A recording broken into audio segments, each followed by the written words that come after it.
কখনো কখনো বিবেক দংশন করে মানুষকে, আর বিবেক যখন দংশন করে তখন মানুষ হয় খারাপ কাজের প্রায়শ্চিত্ত করার পথ খোঁজে, নয়তো এমন কোনো মানুষকে খোঁজে যার কাছে সবকিছু স্বীকার করে নিজেকে হালকা করে নেওয়া যায়।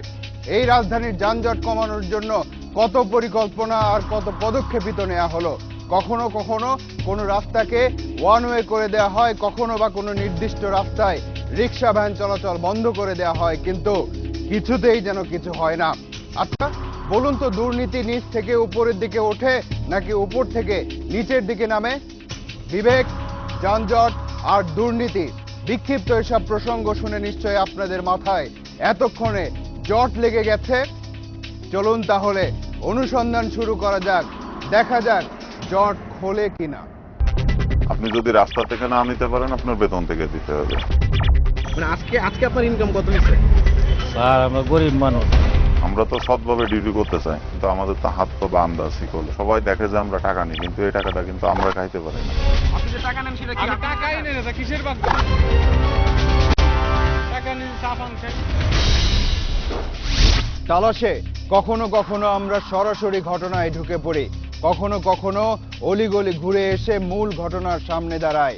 এবারের পর্বে আমরা প্রথমে ঘটনায় ঢুকে তারপর অলিগলি ঘুরে দেখার সিদ্ধান্ত নিলাম। উত্তরার জসিমউদ্দিন রোড এসে মিলেছে ঢাকা ময়মনসিংহ সড়কে।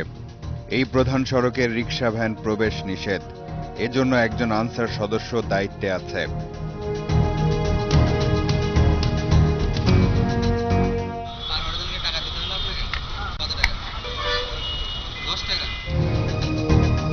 প্রধান সড়ক দিয়েই গেলেন রিক্সা চালক।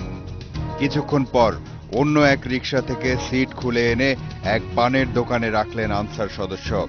রিক্সা চালক তার পেছনে। পানের দোকানদারের সাথে কথা বলছে রিক্সা চালক।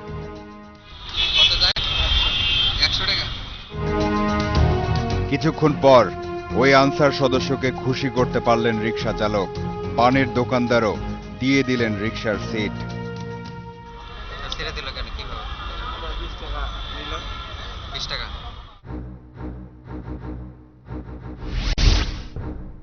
মহাখালী কাঁচাবাজার এলাকার এই গলিতে রিক্সা চলে। রিক্সা নিয়ন্ত্রণে এখানেও একজন আনসার সদস্যকে দেখা যাচ্ছে। নিষেধ, কিন্তু কিছু রিক্সা প্রধান সড়কের উপরে এসে পড়ল। এর পেছনে যে আনসার সদস্যের সায় আছে সেটা বুঝতে বেশি সময় লাগলো না।